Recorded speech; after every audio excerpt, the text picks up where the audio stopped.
pada chapter kedua ya. Jadi pada chapter kedua ini kita akan membahas tentang 7OC layer, dimana 7OC layer ini merupakan sebuah acuan atau organisasi yang kalau kita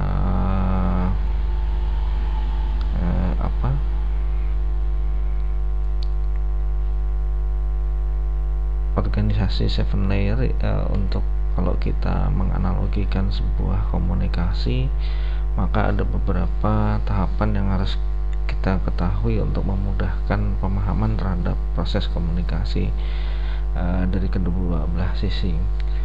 Ya, organisasi 7 layer ini organisasi 7 layer ini memiliki tujuan atau dapat kita lakukan menjadi beberapa kelompok atau subgroup. Pertama, yang lapisan layer 1, 2, dan 3 merupakan network support layer atau lapisan-lapisan pendukung jaringan. Kemudian lapisan 5, 6, layer 5, 6, dan 7 merupakan user support layer, yaitu lapisan-lapisan pendukung pengguna. Sedangkan lapisan 4 atau layer 4 ini adalah transport layer, yang maksudnya adalah lapisan yang menghubungkan dua subgroup tersebut di atas sehingga lapisan user support layer dapat dimengerti. Jadi dapat mengerti pesan yang dikirim dari network support layer.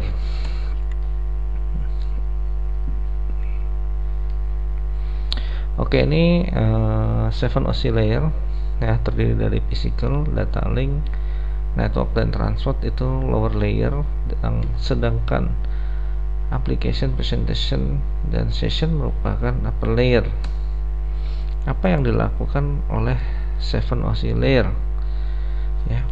Jadi pada 7OC layer ini setiap data yang melewati pada layer ini dari sisi pengirim maka akan ditambahkan satu header, sedangkan pada sisi penerima header tersebut akan dicopot. Misalnya di sini kalau misalnya kita mengirimkan sebuah email itu dapat disajikan dengan beberapa format gitu kan. Nanti kemudian di transport layer itu nanti di presentation akan dikasih header, session akan dikasih header, kemudian transport, network, data link itu akan dikasih header, dan di physical layer nanti akan dirubah menjadi bit gitu kan. Nah, bit nanti di sisi penerima header tadi akan dilepas. Nah, ini gambar berikutnya adalah proses komunikasi antara dua PC ya. Dari layer 7 ini ada contoh sebuah data itu dikasih header ya di layer 7, kemudian di layer 7, di layer 6, di layer 5, dan seterusnya hingga pada layer 1 yang tadinya berupa bit-bit ke media transmisi ya. Kemudian nanti di sisi pengirimnya sini sama, nanti akan diterima dalam bentuk bit-bit juga. Kemudian header yang tadi akan dilepas satu persatu hingga sampai dengan ke lapisan layer. Disinilah terjadi pertukaran data menggunakan model OC layer, terlihat dari lapisan ke-7 yang merupakan data asli. Konsep dan kegunaan layer aplikasi berurusan dengan program komputer yang digunakan oleh user atau program yang hanya mengakses jaringan. Misalnya di sini komputer aplikasinya di sini menggunakan word processing, presentation, ada spreadsheet, ada Internet Explorer, ada Netscape atau browser lainnya. Kemudian network application layer di sini ya, ada email, ada file transfer, ada remote access, kemudian ada World Wide Web atau URL ya.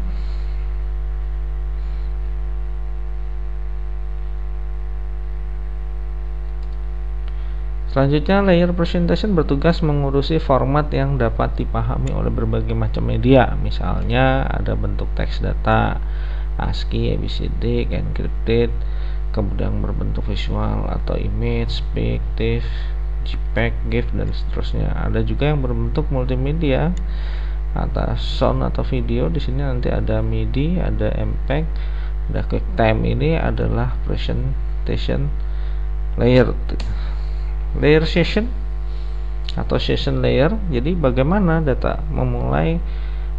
untuk memulai atau mengendalikan atau mengakhiri suatu komunikasi. Contoh di sini misalnya ada NFS, Network File System, Structured Query Language, ada Remote Procedure Call, RPC, atau ada X Window System, ada AppleTalk Session Protocol ASP, ada DNA Session Control Protocol.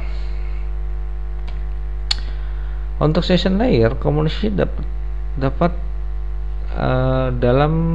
berlangsung dalam 3 mode dialog, seperti simplex, data dikirim hanya satu arah saja secara satu arah. Kemudian ada half yang dapat dikirimkan 2 arah tapi bergantian. Kemudian yang full duplex, data dikirimkan dan diterima secara bersamaan. Layer transport itu memiliki karakteristik yaitu pemilihan protokol yang mendukung error recovery atau tidak, kemudian melakukan multiplexing atau mengurutkan data, kemudian melakukan segmentasi pada layer atasnya, kemudian melakukan koneksi end-to-end, kemudian mengirimkan segmen dari satu host ke host yang lain, dan memastikan reliabilitas data. Layer transport segmentasi pada layer atasnya. Di sini contohnya ada email, ada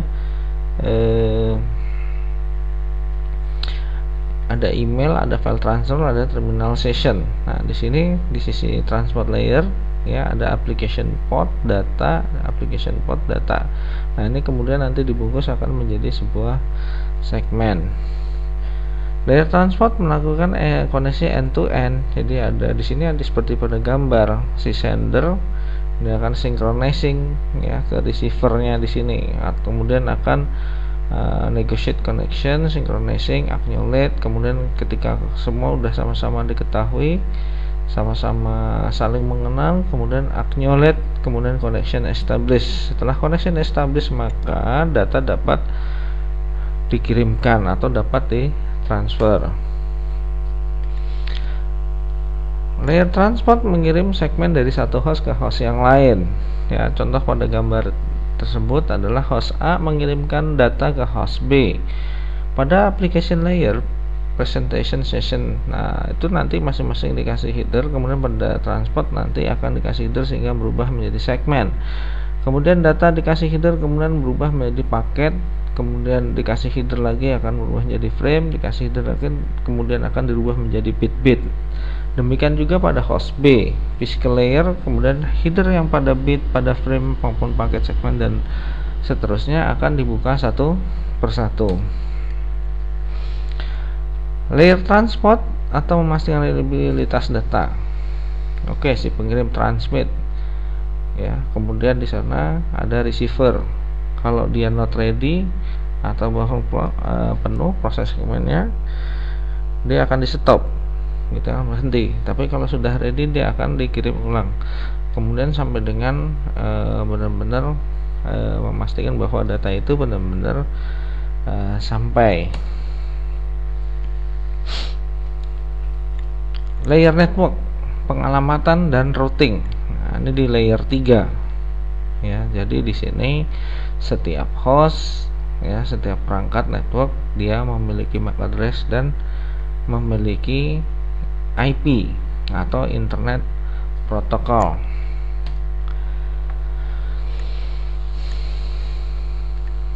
Layer data link, layer abbreviation, jadi pemilihan media fisik, addressing pengalamatan fisik, kemudian error detection menentukan apakah data telah berhasil dikirim, kemudian identify data encapsulation menentukan pola header pada suatu data. Sedangkan pada physical layer itu bertanggung jawab atas proses data menjadi bit dan mentransfernya melalui media seperti kabel dan menjaga koneksi fisik antar sistem. Lapisan physical ini menentukan spesifikasi koneksi fisik jaringan komputer antara lain tipe kabel, tipe konektor, hubungan pin konektor dengan kabel, tipe interface suatu peralatan jaringan komputer. Nah, ini pada diagram berikutnya adalah susunan protokol TCP/IP dan model OSI. Ya, di sini pada gambar ada application presentation session. Di sini adalah application, bisa saja nanti protokol yang digunakan SMTP, FTP, Telnet, DNS, SSN, PNFS atau RPC, nanti ada TFTP. Sedangkan di transport protokol yang digunakan di sini contohnya adalah TCP dan UDP. Sedangkan pada network nanti ada ICMP, ada IGMP, atau yang lebih itu lagi nanti istilahnya di sini ada internet protokol, ada ARP atau reverse ARP. Data link pada layer 2 nanti dan layer physical, di sini protokol-protokol yang ditentukan oleh headernya network. Oke, pada gambar di atas selanjutnya adalah penjelasan mengenai tabel tentang 7OC layer, di mana di situ ada model application presentation session. Nah, fungsi masing-masing bertanggung jawab pada layer tersebut dan contoh daripada di layer tersebut. Contoh application layer di sini ada user interface seperti browser, seperti Outlook dan aplikasi lainnya. Contohnya di sini ada Telnet, HTTP. Kemudian di layer presentation di sana mendefinisikan bagaimana data dipresentasikan. Apa contohnya di sini ASCII, ABCD, JPEG dan seterusnya. Kemudian ada session layer di sini bagaimana masing-masing data tadi dapat saling berkomunikasi gitu ya, untuk memulai meskipun berbeda operating system di sana. Di sini contohnya ada operating system, application, scheduling. Kemudian layer berikutnya adalah layer transport ya. Pada paket data unit nanti akan diberi header. Di sini pada transport layer nanti akan berubah menjadi segmen, di mana di sini didefinisikan apakah data itu reliable atau unreliable delivery. Contohnya di sini nanti ada TCP, ada UDP, ada SPX. Network layer, paket data unit tadi nanti akan diberi header sehingga menjadi paket. Dan fungsinya nanti adalah memprovide pengalamatan logik, di mana router-router tersebut dapat dideterminasikan jalur-jalurnya atau jalur-jalur yang harus dilewati lewat mana saja. Di sini contohnya ada IPX, ada IP. Sedangkan data link, paket data unit nanti akan diberi header akan menjadi sebuah frame, di mana kombinasi antara bit ke dalam byte, byte ke dalam frame melalui akses media yang nanti menggunakan MAC address. Dan perform di sana terdiri ada error detection, tapi dia tidak melakukan perbaikan terhadap paket data tersebut. Sedangkan pada physical layer, paket data unit akan diubah menjadi bit-bit. Nah, di sini dispesifikasikan sebagai voltage, wire speed, dan pinout cable ya, dimana nanti bergerak dari satu antara bit-bit device. Contohnya di sini ada TIA, IA232 dan V35. Nah, di sini selanjutnya adalah 7OC layer model ya, ada beberapa contoh di sini, nanti silakan Anda pelajari. Layer application dengan protokol-protokolnya. Di sisi transport nanti ini ada protokolnya. Di network layer nanti di sini juga ada beberapa protokol yang harus dipelajari. Kemudian pada data link nanti di sini harus Anda pelajari tentang masing-masing protokol yang digunakan. Pada contoh di sini untuk aplikasi presentasi session ini masuk dalam TCP/IP model, merupakan bagian dari sebuah aplikasi, sehingga nanti contoh TCP/IP sini adalah HTTP, SMTP atau Post Office Protocol. Sedangkan transport nanti protokolnya yang digunakan adalah TCP atau UDP. Sedangkan network ya, pada TCP/IP model nanti dikenal dengan internetwork, dan protokol yang digunakan adalah IP. Sedangkan pada data link physical itu di dalam TCP/IP model merupakan network interface. Sehingga protokol IP yang digunakan sini yang sering digunakan adalah teknologi Ethernet, Family PPP, atau nanti ada yang teknologi terbaru seperti MPLS. Topologi merupakan satu cara menghubungkan komputer satu dengan komputer lain sehingga membentuk sebuah jaringan. Yang banyak diketahui adalah topologi jaringan itu seperti mesh, bus, tree, token ring, dan star. Gambar di atas adalah topologi jaringan. Ini menerapkan hubungan antara sentral secara penuh. Jumlah saluran yang disediakan untuk jaringan mesh adalah jumlah sentral dikurangi 1, gitu ya. Dimana di sini n-1, sedangkan n itu sendiri adalah jumlah sentral. Ini untuk topologi mesh ini terkenal dengan biaya yang sangat mahal dikarenakan masing-masing perangkat memiliki beberapa link transmisi. Jadi ketika salah satu dari media transmisi yang digunakan itu putus, maka sistem masih terhubung. Topologi jaringan bus. Pada topologi ini semua sentral dihubungkan secara langsung pada medium transmisi dengan konfigurasi yang disebut dengan bus. Transmisi sinyal dari satu sentral tidak dialirkan secara bersamaan dalam dua arah, seperti gambar di sini. Oke. Nah, topologi jaringan tree. Topologi jaringan ini disebut juga topologi jaringan bertingkat. Topologi ini biasanya digunakan interkoneksi antar sentral dengan hierarki yang berbeda. Kemudian topologi jaringan token ring. Jadi metode token ring sering disebut dengan ring saja atau ya kayak cincin, adalah cara menghubungkan komputer sehingga berbentuk ring atau lingkaran. Dalam sistem ini setiap sentral harus dirancang agar dapat berinteraksi dengan sentral yang berdekatan maupun berjauhan. Topologi jaringan star. Kontrol terpusat, semua link harus melewati pusat yang menyalurkan data tersebut ke semua simpul atau klien yang dipilihnya. Simpul pusat dinamakan stasiun primer atau server, dan lainnya dinamakan stasiun sekunder atau klien server. Nih, perangkat-perangkat jaringan yang harus diketahui adalah perangkat yang kita butuhkan untuk membangun sebuah jaringan komputer seperti file server, workstation, network interface card, konsentrator, hub, repeater, bridge, router.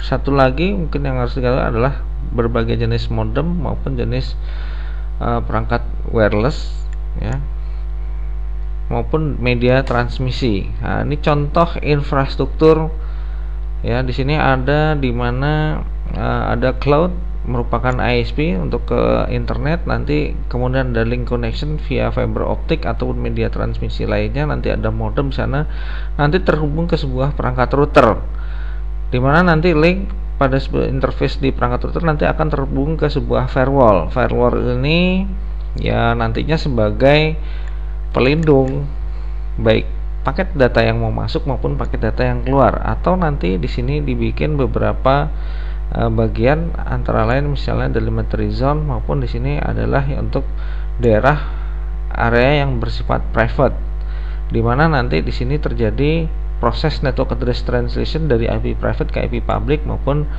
dari IP public ke IP public. Untuk lebih detailnya nanti kita akan bahas di session berikutnya. Oke, masing-masing tadi yang seperti disampaikan tadi, file yang harus kita ketahui dalam sebuah jaringan yang harus kita buat adalah di sini sebuah file server yang merupakan jantungnya kebanyakan jaringan. Jadi merupakan komputer yang sangat cepat, mempunyai memori yang besar, hard disk yang besar, dan network interface card yang sangat cepat. Kemudian sistem operasi jaringan di sini juga termasuk di dalamnya beberapa aplikasi data yang dibutuhkan. Biasanya file server ini digunakan untuk menyimpan data-data secara sentral. Jadi setiap klien dapat menghubungkan ke file server tersebut. Jadi klien dapat menyimpan datanya pada file server. Ini contoh sebuah PC ya.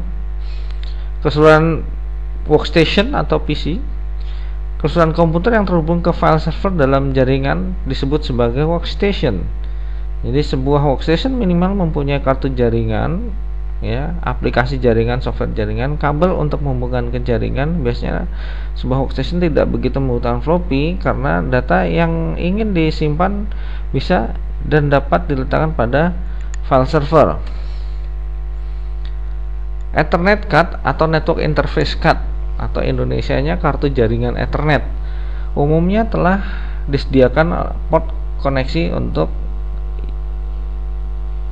UTP, kabel UTP ya, atau BNC atau jenis konektor jenis lainnya, atau bisa juga nanti bisa menggunakan wireless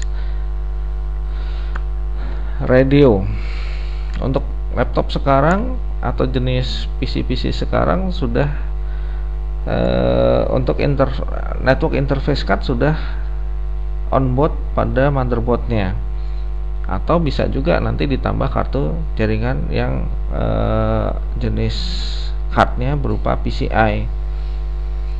Kalau pada laptop biasanya di sana ada dua, jadi ada yang menggunakan Edge 45, ada juga yang menggunakan Wi-Fi-nya. Oke, selanjutnya adalah hub atau konsentrator. Yaitu sebuah perangkat yang menyatukan kabel-kabel network dari tiap workstation, server atau perangkat lain. Dalam topologi STAR, kabel switch pair datang dari sebuah workstation masuk ke dalam hub. Hub ini memiliki karakteristik yaitu setiap data, jika kita misalnya hendak mengirimkan ke salah satu PC, misalnya di sini PC A ke PC Z, maka paket data yang itu akan di-broadcast ke semua port yang ada. Nah, ini yang menyebabkan mengapa hub ini performanya tidak begitu bagus. Perbedaan switch dengan hub ialah hub perangkat jaringan yang sederhana. Hub tidak mengatur alur jalannya data di jaringan. Jadi setiap paket data yang melewati hub akan dikirim secara broadcast ke semua port yang ada hingga paket data tersebut sampai ke tujuan. Hal tersebut dapat membuat hub menjadi collision dan memperlambat jaringan. Hub juga sering dikenal dengan nama repeater. Sedangkan switch merupakan perangkat keras yang memungkinkan terjadinya distribusi paket data antar komputer dalam jaringan dan mampu untuk mengenali topologi jaringan di banyak layer sehingga paket data dapat langsung sampai ke tujuan. Perbedaan hub dan switch terletak dari bagaimana paket data atau informasi yang dikirim kepada mereka diproses. Ketika data masuk atau datang ke hub akan mengambil data tersebut dan akan mentransmisikannya ke setiap komputer yang terhubung ke jaringan. Tetapi lain halnya dengan switch. Ia akan menerima data tersebut dan hanya akan mengirimkannya ke komputer yang berkepentingan menerima data tersebut. Ini adalah penguat sinyal atau repeater.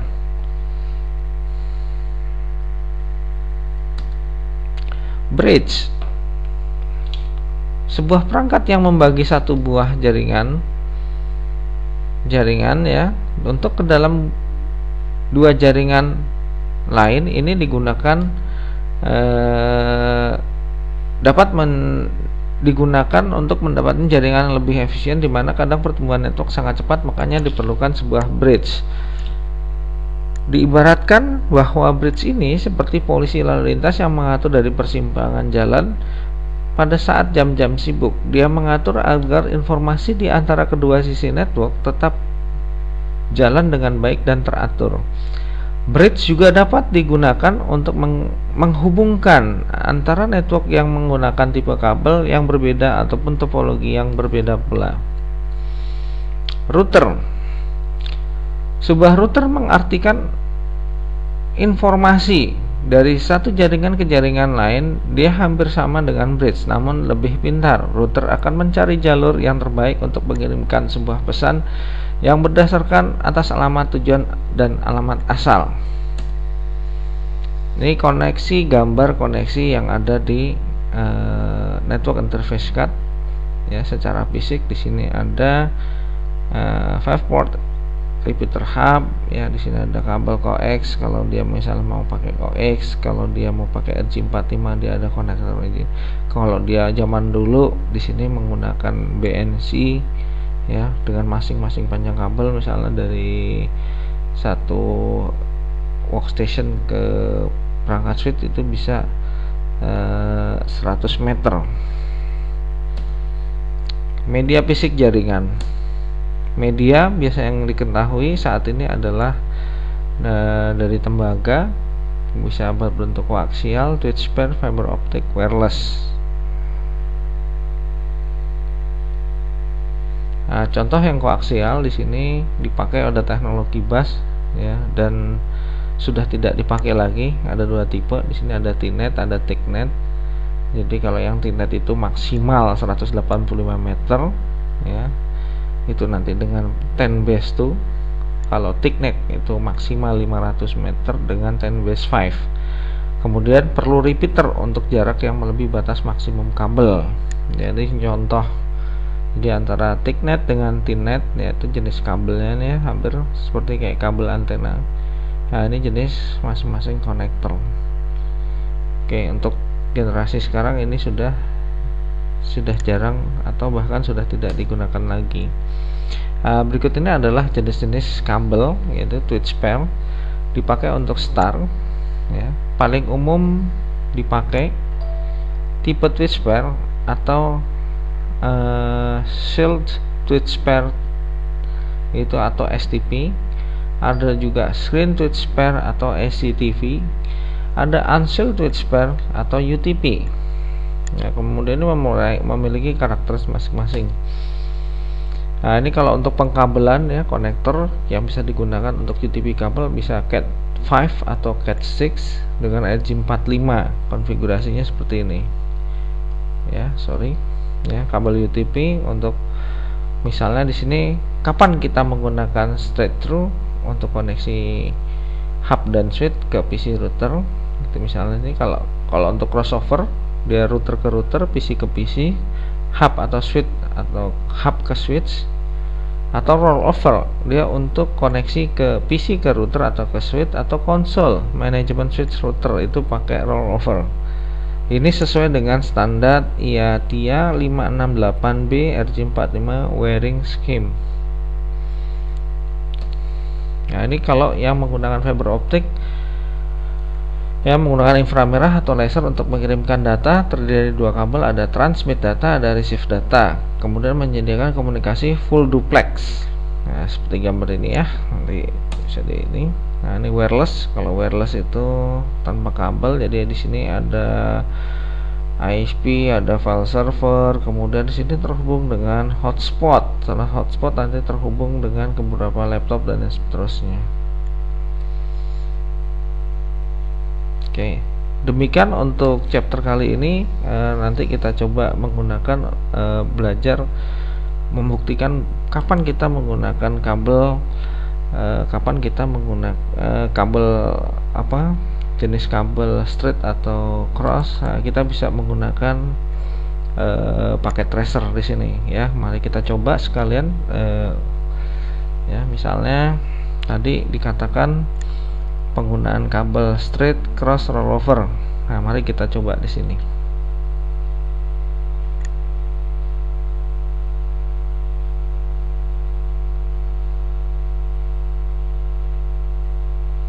Ya.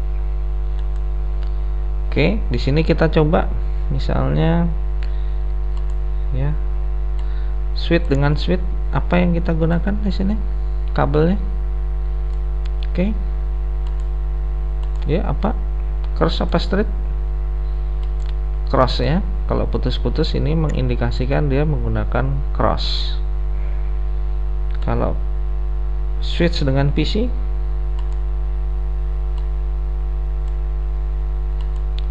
apa kabel yang digunakan adalah straight. Jadi kalau putus-putus ini cross, kalau yang bertanda lurus ini adalah straight. Bagaimana dengan router ke PC atau ke laptop? untuk laptop ya. Coba. Nah, jadi koneksi router dengan PC itu menggunakan kabel cross, atau bisa juga nanti menggunakan kabel RS232 atau rollover ini ya, ini. Oke. Kemudian apalagi router dengan switch. Apa yang kita gunakan jenis kabelnya? Oke, kita lihat ya, apa coba,